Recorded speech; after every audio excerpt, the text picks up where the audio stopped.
warahmatullahi wabarakatuh.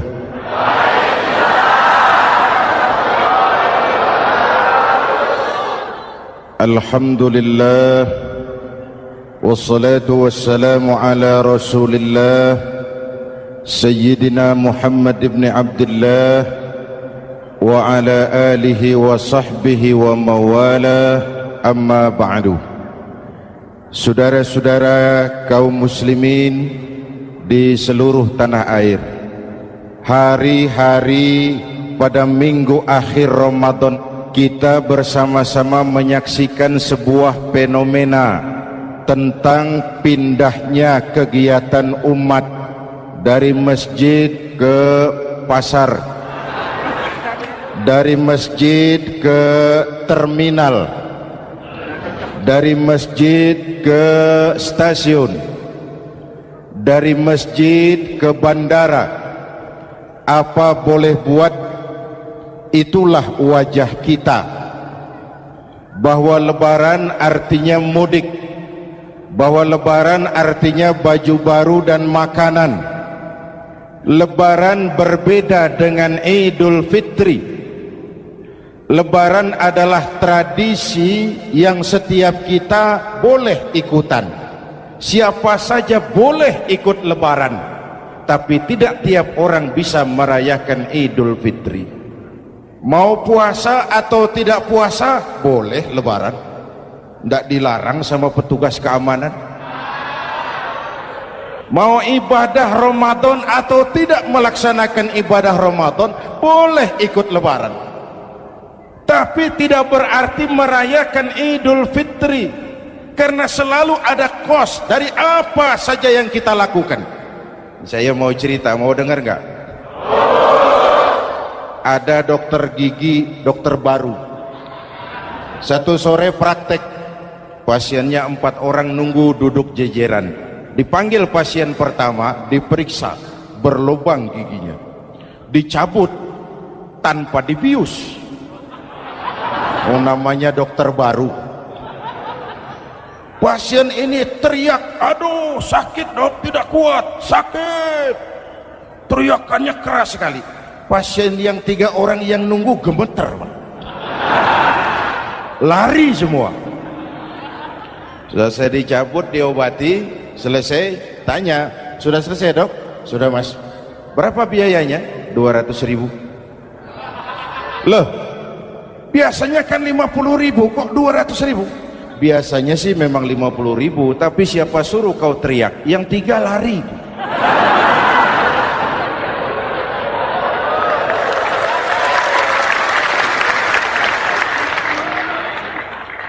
Cerita pendek ini ingin berpesan kepada kita, selalu ada ongkos yang harus kita bayar dari apa saja yang kita lakukan.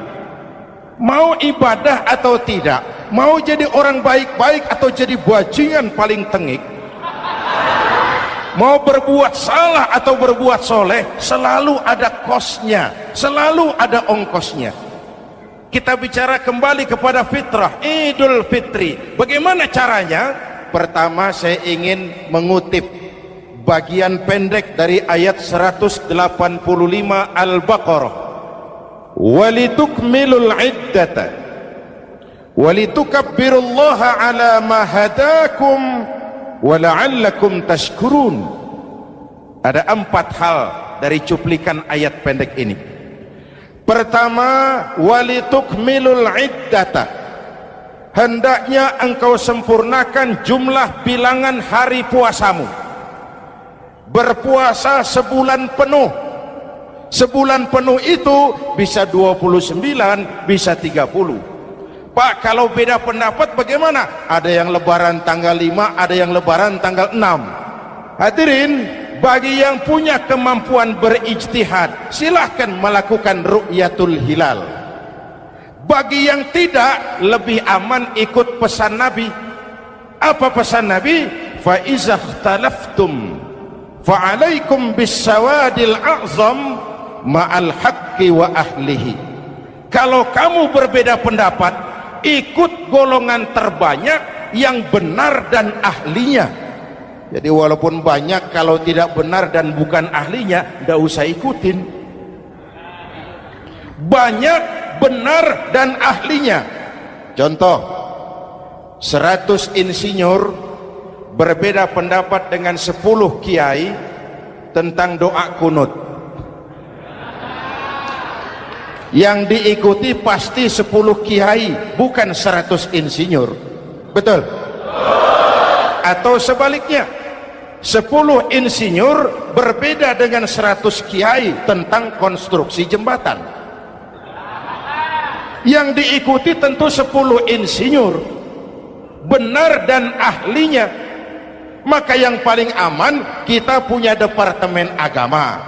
Departemen agama punya ahli dari MUI, dari Nahdlatul Ulama, dari Muhammadiyah, dari Al-Wasliyah, dari Syarikat Islam, dikumpulkan melakukan ru'yatul hilal. Yang paling aman, dengeri saja pengumuman Departemen Agama.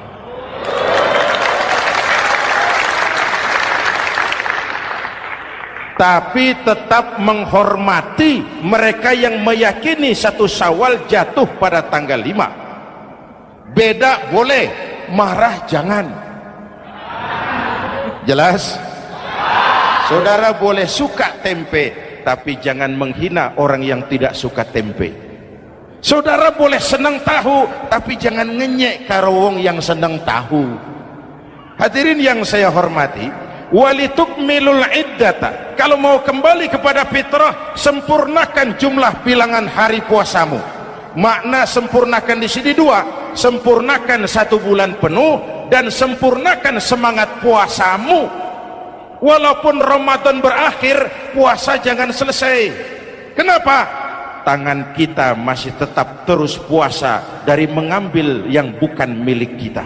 Lidah kita walaupun Ramadan sudah selesai tetap berpuasa dari memfitnah dan menggunjing orang lain.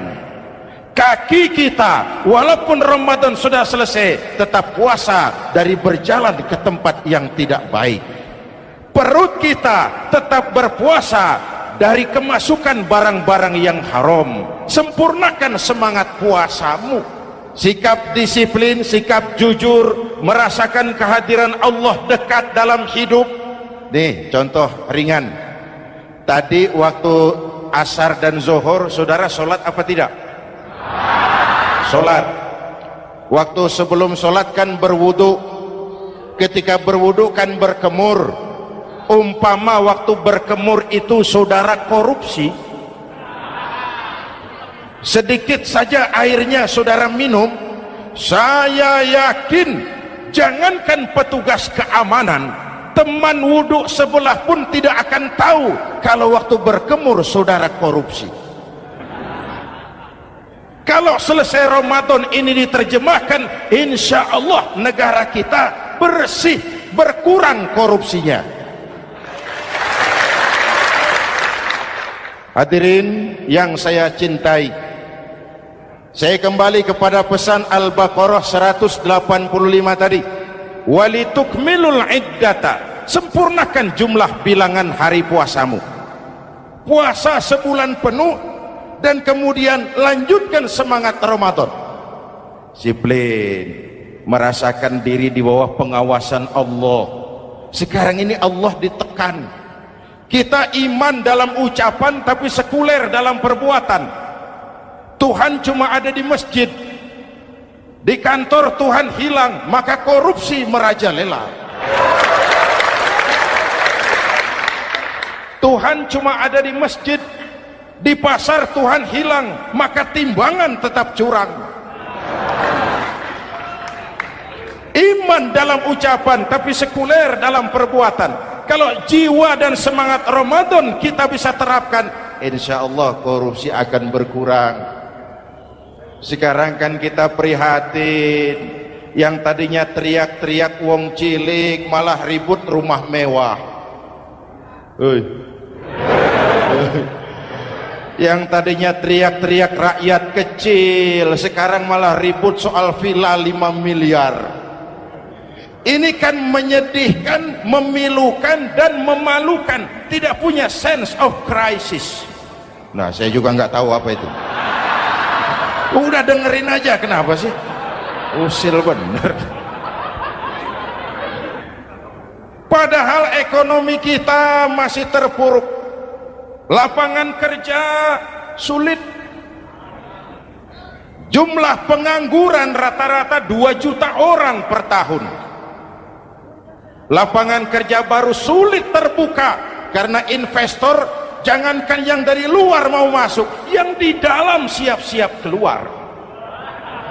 Terakhir kita dengar Sony, pabrik elektronik besar, mau cabut lagi, pindah invest ke Taiwan, menyusul pabrik silet yang di Ciputat itu. Ketika ditanya apa investasi di Cina lebih murah, tidak, dia bilang lebih mahal, cuma lebih pasti. Di Indonesia murah, cuma mejanya kebanyakan, biaya siluman,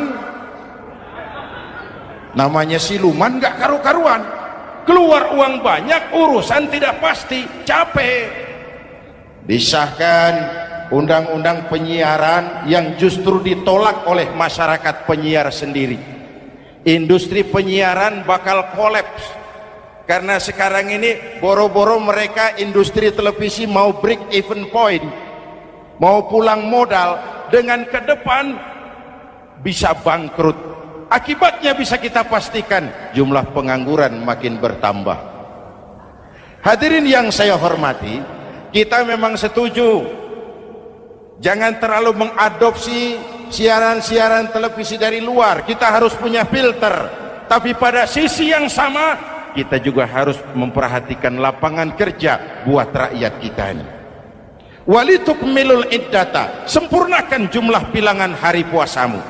Kalau jumlah hari puasa sudah sempurna, tuntunan yang kedua dari Al-Quran, walitukabbirullah, hendaknya engkau agungkan nama Tuhanmu. Takbiran, takbiran itu bisa sendiri, bisa berjamaah, bisa di rumah, bisa di masjid, bisa di surau, bisa dengan pawai keliling, asal dilaksanakan dengan tertib dan tidak mengganggu lalu lintas umum.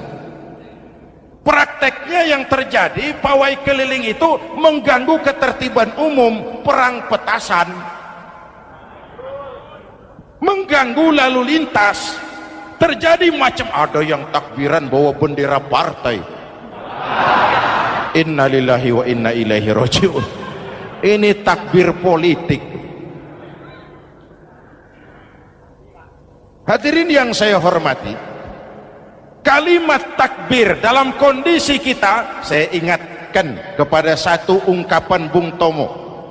Bung Tomo, pelaku sejarah, tokoh 10 November yang dikenal sebagai Hari Pahlawan, dalam satu pidatonya saya ingat pernah berkata, andai kata tidak ada kalimat takbir, ini ungkapan Bung Tomo, andai kata tidak ada kalimat takbir, saya tidak tahu dengan apa saya harus menggerakkan putra-putra terbaik bangsa untuk bangkit berjuang melawan penjajah.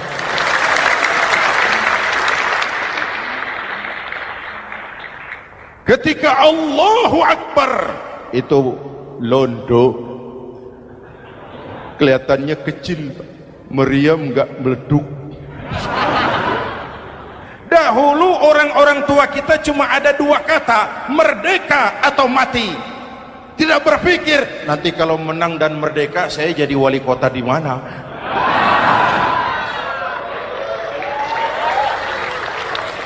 Kalimat takbir, bangsa ini harus bangkit dari keterpurukan.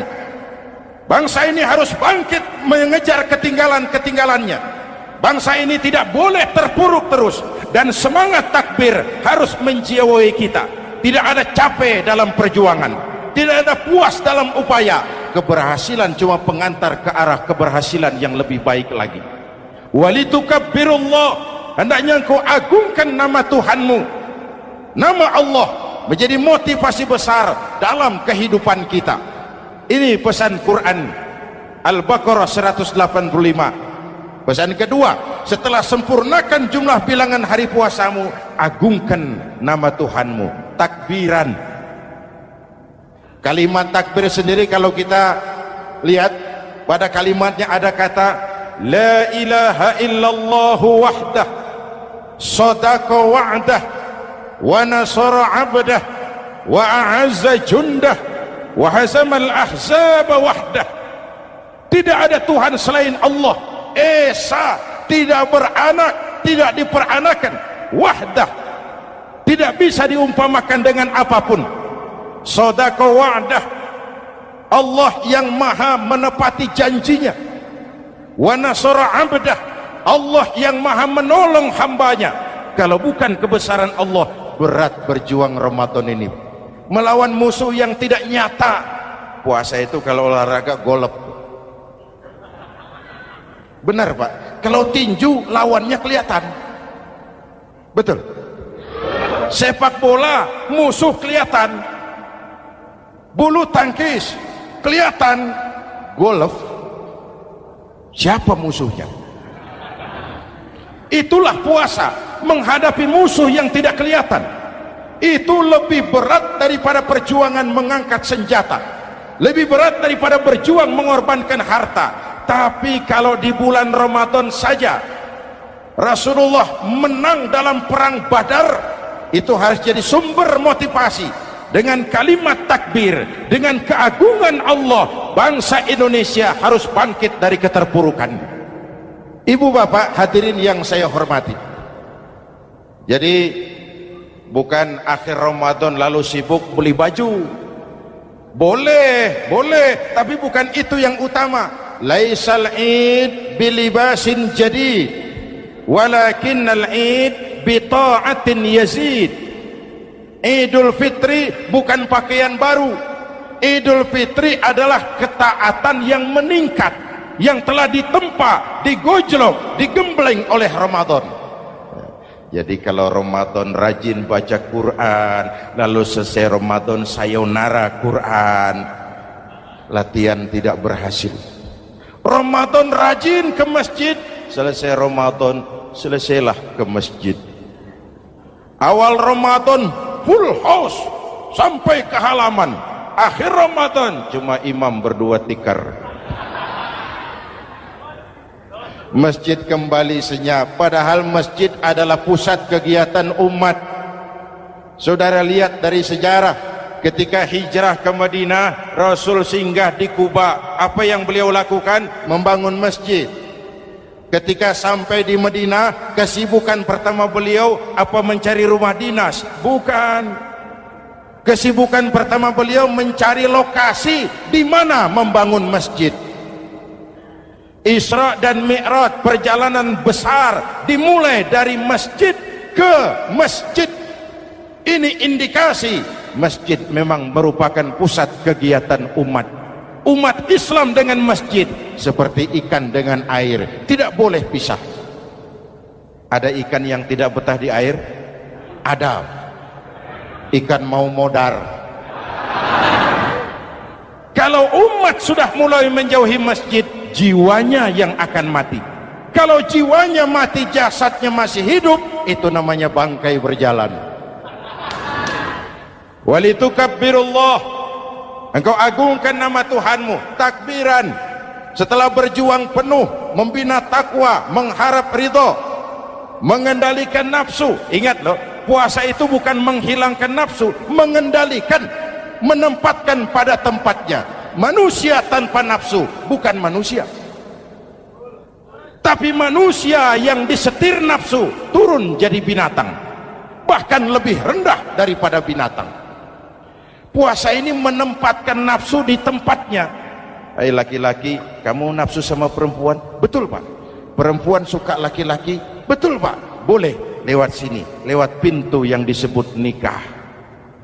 Ini nafsu disalurkan lewat pintu yang disebut nikah. Jangan seperti ayam kawin tiap malam, nikah tidak mau.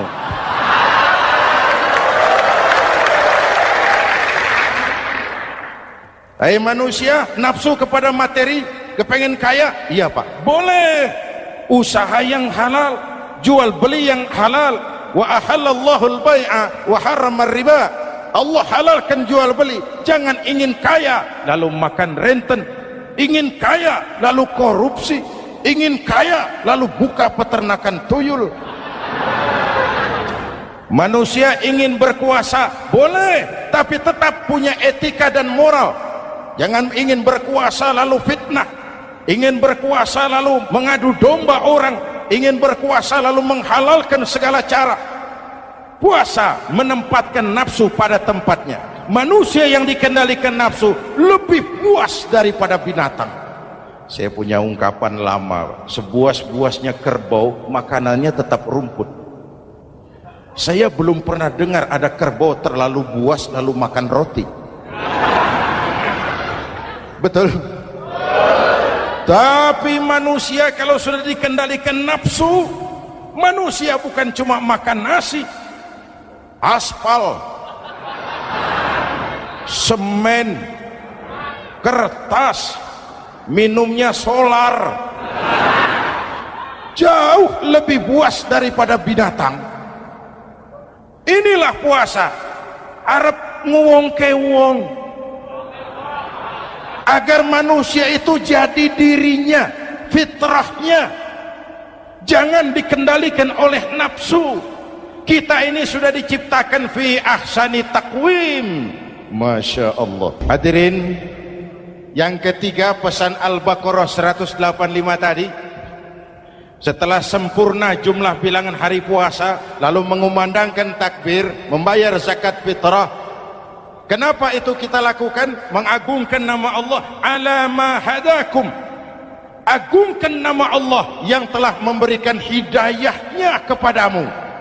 Masya Allah nih, hidayah, kita bersyukur. Hidayah ini hak prerogatif Allah, diberikan kepada siapa saja yang dikehendaki oleh Allah. Kita bisa lihat dalam sejarah, ada anak Nabi tidak mendapat hidayah, tidak terpanggil mengikuti kebenaran yang disampaikan oleh bapaknya, namanya Kan'an, putra Nabi Nuh. Ada ayah Nabi bernama Azar, ayah Nabi Ibrahim, putranya penegak tauhid, ayahnya produsen berhala. Ada istri Nabi, istrinya Nabi Lut, tidak mendapat hidayah, tidak terpanggil mengikuti kebenaran. Lalu Abu Jahal, Abu Lahab, paman Nabi, melihat Nabi, menyaksikan mukjizat, mendengar wahyu, melihat tutur kata Nabi, hidayah tidak datang kepada dia, maka mereka tidak terpanggil mengikuti kebenaran. Kita alhamdulillah keponakan Nabi saja bukan, mendapat yang namanya hidayah ini harus kita pelihara, kita jaga baik-baik, karena ini merupakan hak prerogatif Allah. Yahdi man yasha, diberikan kepada siapa saja yang dikehendakinya. Hadirin, sembari kita mengambil pelajaran tentang Kan'an yang tidak dapat, putra Nabi Nuh. Ini saya ngambil bagian cerita sejarah, masih mau dengar? Nabi Nuh diberi umur 950 tahun, berdakwah sepanjang hidup. 800 tahun beliau dakwah, dapat pengikut tidak lebih 80 orang, rata-rata 10 tahun satu. Yang dihadapi ini umat yang kurang ajar, bandel, bajingan, tengik. Kalau diceramahi, telinganya ditutup dengan tangannya. Ini saking kurang ajarnya ini umat. Diberikan dakwah, telinganya ditutup dengan tangan. Nabi Nuh ketika di puncak kesabarannya munajat, ya Rabb, bagaimana Nuh? Siang malam saya berdakwah kepada umat ini,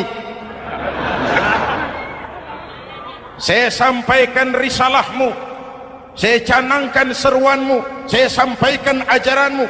Inni da'autu qaumi lailan wa nahara, siang malam saya berdakwah kepada umat. Wa inni kullama da'autuhum ja'alu asabi'ahum fi adhanihim, tiap kali saya sampaikan dakwah kepada mereka, mereka tutup telinganya dengan tangannya. Saya tidak sanggup menghadapi umat seperti ini, ya Allah. Habis mau kamu bagaimana? Sikat saja sudah semua ini, bikin mati saja. Nanti kalau punya anak, anaknya kafir lagi, lebih baik bapak moyangnya, mbah-mbahnya sikat semua. Rabbi la tazar 'alal ardi minal kafirina dayyara, jangan disisakan orang kafir, habisin semua. Itu mau kamu? Iya. Buat kapal Nuh, nanti aku turunkan banjir. Dengan apa saya membuat kapal ya Rabb? Pakai kayu. Kayunya dari mana ya Rabb? Dari pohon tentu. Pohonnya belum ada ya Rabb, tanam dulu. Membuat kapal, kayunya nanam pohon dulu. Apa artinya? Perjuangan bukan simsalabim abragedabra. Perjuangan bukan makan lombok, ini hari dimakan, ini hari pedas. Perjuangan itu proses, ada keringat, ada air mata, ada darah, tempo-tempo nyawa. Itulah perjuangan. Sudah pohon ditebang, buatkan kapal di tengah kampung. Umat unjuk rasa lagi. Nuh makin gila, bikin kapal di tengah kampung, mau belayar kemana? Selesai Nuh, selesai ya Rabb, naik. Orang-orang yang beriman bersamamu naik. Binatang serba sepasang naik. Naik Nuh, naik orang beriman, naik binatang serba sepasang. Gerimis mulai turun. Setelah kapal semua terisi, Nabi Nuh kontrol. Sudah naik semua? Sudah. Nuh, Mas Bejo ada? Ada. Mbok Painem, naik sudah, masuk. Oke. Kan'an anak saya ikut tidak naik kapal. Kami tidak lihat turun ke bawah. Ada Kan'an, kami tidak lihat naik ke atas buritan. Kelihatan Kan'an tidak ikut naik kapal, kumpul bersama orang kafir di daratan. Inilah potret kehidupan, kumpul dengan orang-orang kafir. Berapa banyak anak-anak kita tidak mau ikut orang tuanya ke masjid, kumpul dengan orang-orang kafir di tempat maksiat. Nuh karena sayang kepada anak, dari atas kapal memanggil, ya bunayyarkam ma'ana. Ini bahasa orang manggil, Pak. Kan'an, kesini nak, naik kapal sama papi. Ini terjemahan bebas. Jawab Kan'an di bawah, tidak mau Pak, saya di sini saja. Jangan nak, Allah sedang murka, akan turun banjir. Kalau datang banjir Papa, sa'awi ila jabalin ya'simuni minal ma'. Saya akan naik ke gunung tinggi yang bisa menyelamatkan saya dari banjir. Kan'an naik ke gunung tinggi, gunung pun tenggelam dihantam banjir. Dalam puncak kepedihan, Nabi Nuh akhirnya sadar, ya Allah, kalau orang kafir tenggelam, memang saya yang minta, tapi Kan'an kan anak saya. Nuh, anggap Kan'an bukan anakmu. Wa innahu amalun ghairu salih. Nuh sadar, akhirnya bilang, ana urid wa anta turid wallahu fa'alun lima yurid. Aku punya kemauan, kau Kan'an punya kemauan, Allah juga punya kemauan. Kemauan Allah lah yang akhirnya jadi kenyataan. Nek sekarang juga kita ngadepi musim banjir. Bukan banjir air saja, banjir peradaban-peradaban yang masuk ke negeri kita. Banjir maksiat, banjir munkarot. Kalau kita sudah ke masjid, kita sudah naik kapal, tolong kontrol anak-anak kita, tolong kontrol tetangga kita. Ayo naik kapal, banjir.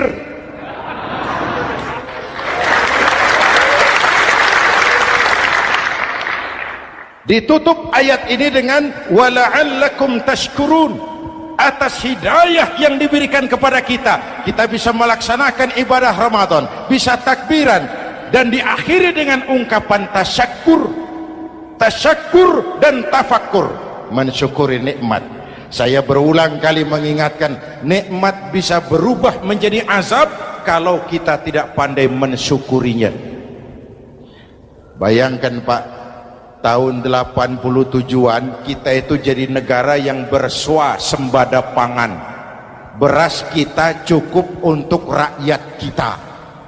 Sekarang kita jadi pengimpor beras terbesar.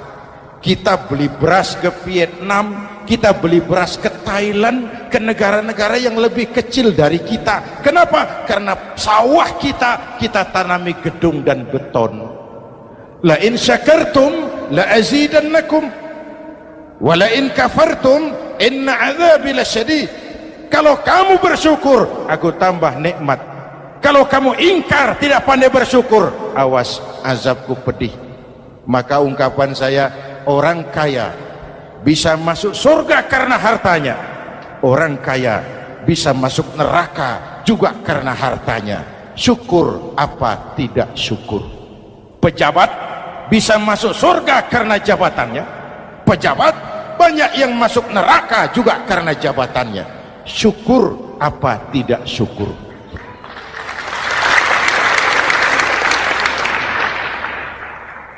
Orang alim, kiai bisa masuk surga karena ilmunya.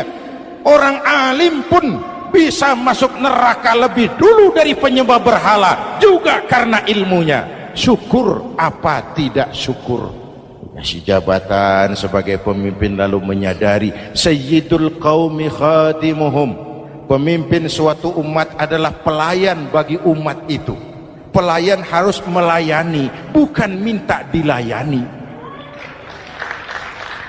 Selama ini kita memandang jabatan itu jalan pintas menuju kaya. Jabatan itu artinya kekuasaan dan fasilitas, maka yang lahir rampok-rampok baru.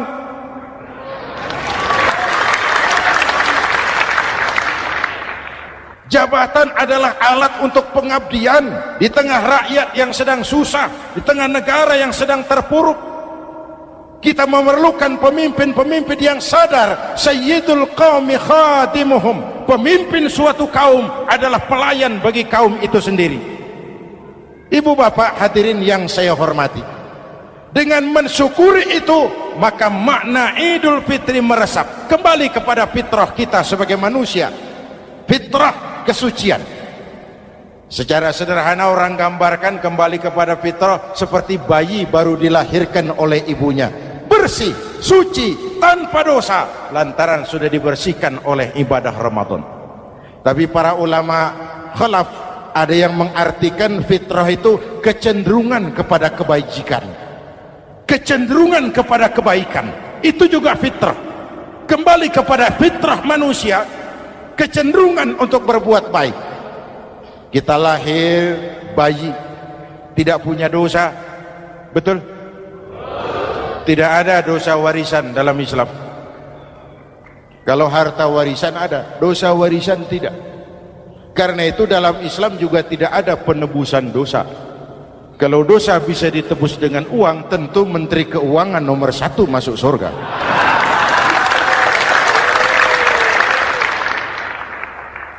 Dosa dalam Islam ditebus dengan taubat, langsung kepada Allah, sonder calo. Hadirin yang saya hormati, kembali kepada fitrah seperti bayi baru dilahirkan oleh ibunya, bersih, tidak punya dosa kepada Allah lantaran sudah dibersihkan oleh ibadah Ramadan. Soalnya kemudian kita kan tidak hanya bersalah kepada Allah, kita ini juga bergaul dengan sesama manusia, betul? Sebuah hadis, sahabat ditanya oleh Rasul, atadruna manil muflis? Saudara-saudara, tahu kamu siapa orang yang bangkrut? Oh Rasul, orang bangkrut yang tidak punya uang, orang bangkrut yang tidak punya harta. Salah, kata Rasul. Innal muflisa min ummati, yang bangkrut dari golongan umatku, yang besok di hari kiamat datang menghadap Allah dengan membawa pahala solat, membawa pahala zakat, membawa pahala haji, membawa pahala sedekah pada satu pihak. Sementara pada sisi yang lain, sebelah kiri, orang ini juga datang membawa kesalahan karena pernah mencaci maki orang, pernah memfitnah orang, pernah memakan harta orang dengan cara yang zalim. Satu sisi bawa kebajikan, sisi lain bawa kesalahan. Kalau ini yang terjadi, bagaimana nasib kita, kata Nabi?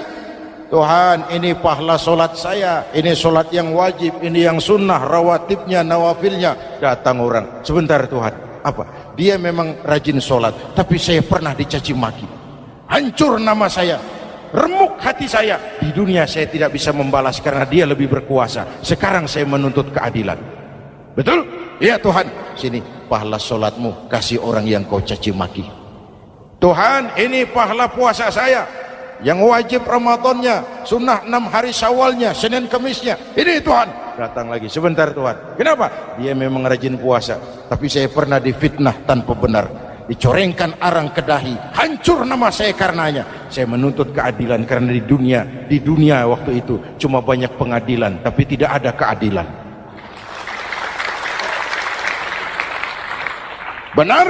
Benar. Ini pahala solatmu, kasih orang yang kau fitnah.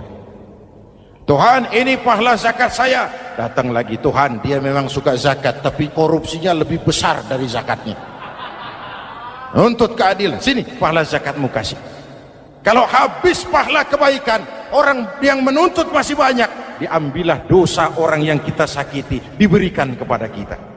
Pahala dipreteli, dosa diberikan. Apa enggak bangkrut? Ibarat orang dagang, modal habis, tagihan hutang datang terus. Kenapa? Orang ini cuma baik hubungannya kepada Allah, tapi tidak baik hubungannya dengan sesama manusia. Karena itu, dalam konteks dengan fitrah, manusia makhluk yang fitrah. Apa fitrah itu? Pertama, manusia makhluk yang bertuhan. Itu fitrah.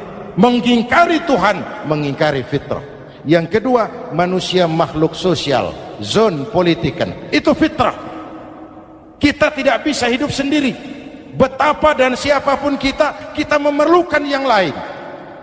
Maka nuansa Ramadan intinya adalah silaturahmi. Nuansa Idul Fitri silaturahmi antar sesama kita. Ada baiknya saya ingatkan lagi sebuah hadis. Masih mau dengar?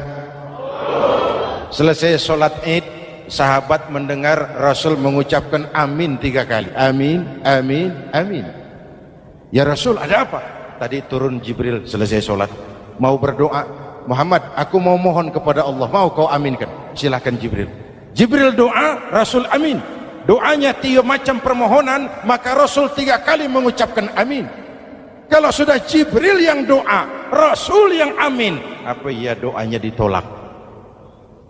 Apa isi doanya? Yang pertama, ya Allah, doa malaikat Jibril, hari ini 1 Syawal, waktu itu doanya, saya mohon kepadamu, jangan engkau terima puasa dan ibadahnya anak yang durhaka kepada ibu bapaknya. Rasul mengucapkan amin. Renungan buat kita.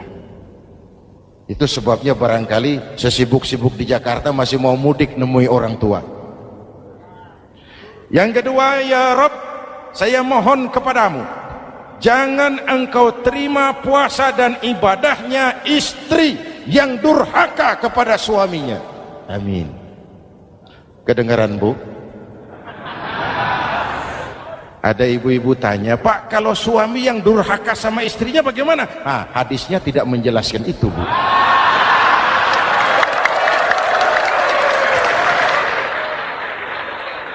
Lo menang sendiri.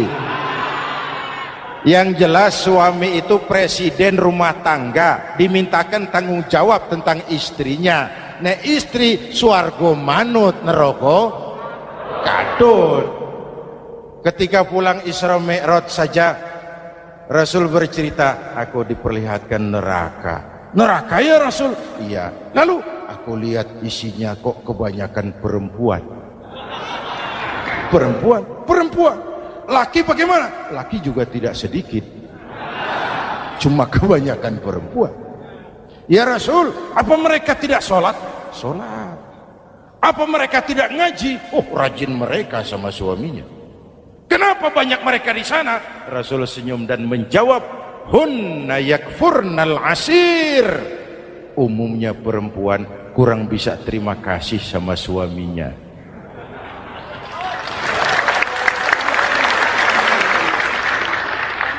Ini penyakit turunan. Oi, ngaku oi. Lalu yang ketiga, ya Allah, hari ini saya mohon kepadamu, jangan engkau terima puasa dan ibadahnya muslim yang tidak mau memaafkan sesama saudaranya muslim. Memaafkan lebih berat daripada meminta maaf, tapi memberi maaf lebih mulia daripada meminta maaf.